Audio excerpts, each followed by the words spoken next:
Hello everyone, आज के इस वीडियो में हम पढ़ने वाले हैं क्लास 10th बायोलॉजी का पहला अध्याय जो है जैव प्रक्रम, जिसका यह 9th वीडियो है। तो आज के इस वीडियो में हम पढ़ने वाले हैं बहुत इंपॉर्टेंट और बहुत ही छोटा टॉपिक जो है रुधिर। तो रुधिर किसे कहते हैं, रुधिर का परिभाषा क्या होता है, रुधिर का गुण क्या होता है, रुधिर का पीएच मान कितना होता है, यदि कोई व्यक्ति जितने केजी का है तो उसमें रुधिर कितना होगा, इसके बारे में हम डिस्कस करेंगे। रुधिर का कार्य क्या होता है, रुधिर का गुण क्या होता है, आज के इस वीडियो में हम टोटल डिस्कस करने वाले हैं। मैं आपको विश्वास दिलाता हूं कि बहुत ही आसानी तरीके से आपको समझ में आएगा। तो चलिए हम देख लेते हैं। तो यहाँ पे हमने लिख दिया है रुधिर। अब यहाँ पे हमने इसका परिभाषा लिख दिया है। तो देखिए रुधिर क्या होता है। तो कोई भी शरीर है तो शरीर में कणिकाएं पाई जाएंगी। कणिकाएं मतलब होता है नस।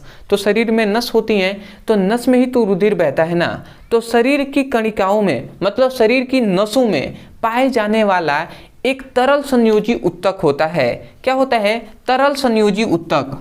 तरल संयोजी उत्तक होता है। यही तरल संयोजी उत्तक ही क्या कहलाता है? रुधिर कहलाता है।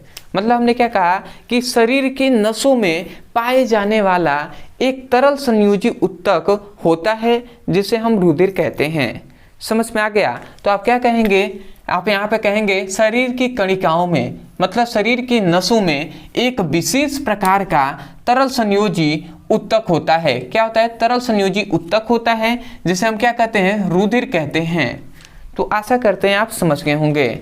अब आता है कि रुधिर का आपने परिभाषा समझ लिया कि शरीर की कणिकाओं में पाए जाने वाला एक विशेष प्रकार का तरल संयोजी उत्तक होता है जिसे हम रुधिर कहते हैं। अब आता है कि रुधिर का गुण क्या होता है। तो गुण के अंदर ही ये तीन आ जाएंगे। सबसे पहला, रुधिर का पीएच मान कितना होता है। तो रुधिर का जो पीएच मान होता है आपको याद रखना है कि रुधिर का पीएच मान 7.3 से लेकर 7.5 के बीच होता है। मतलब 7.3 से 7.5 के बीच होता है। इसको आपको याद रखना है। दूसरा, रुधिर याद रखेंगे स्वाद में कैसा होता है। तो रुधिर स्वाद में नमकीन होता है। क्या होता है? नमकीन। नमकीन जैसा होता है। ठीक है। अगला याद रखेंगे कि रुधिर क्या होता है। रुधिर याद रखेंगे रुधिर क्षारीय होता है, वह अपारदर्शी होता है। अपारदर्शी। ठीक है। रुधिर क्षारीय वो क्या होता है? अपारदर्शीय होता है। क्षारीय मतलब देख रहे हैं नमकीन है तो क्षारीय होगा, और अपारदर्शीय का मतलब कि उससे प्रकाश किरणें आर पार नहीं गुजर पाएंगी। ठीक है। तो ये आपका हो गया। अब आता है कि यदि कोई व्यक्ति है और उस व्यक्ति में हम कैसे पता करेंगे कि उस व्यक्ति में कितने लीटर रुधिर है, कितना उसमें रक्त है, कैसे हम पता करेंगे। तो देखिए रक्त निर्भर करता है कि उस व्यक्ति का वेट कितना है। यदि उसका भार जितना होगा उतने ही उसका 7 से 8% क्या होगा? उसमें रुधिर होगा। मतलब यदि कोई व्यक्ति 100 किलो का है, 100 केजी का है, ठीक है, तो उसमें रुधिर कितना होगा? 7 से लेकर 8 लीटर उसमें क्या होगा? रुधिर हो जाएगा। तो इसको आपको याद रखना है। यदि कोई व्यक्ति 70 किलो का है तो उसमें रुधिर कितना होगा? उसमें 5 से 6 क्या होगा? लीटर रुधिर होगा। तो इस बात को आपको याद रखना है। मतलब 7 से 8% क्या होता है? उसके भार का 7 से 8% उसमें रुधिर होता है।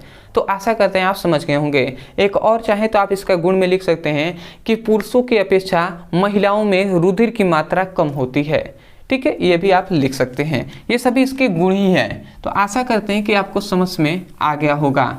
अब आते हैं कि रुधिर का कार्य क्या होता है। यह हमने लिख दिया है, एक एक करके समझेंगे, उसके बाद अपने नोट्स में सबको लिखते हुए चलेंगे। ठीक है। तो यहाँ पे हमने लिख दिया है रुधिर का कार्य। पहला है रुधिर का कार्य में पोषक तत्वों का परिवहन में, मतलब पोषक तत्वों के परिवहन में। अब परिवहन क्या कहलाता है?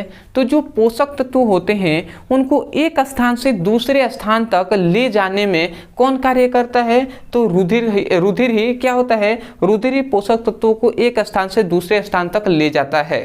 तो ये एक रुधिर का कार्य हो गया।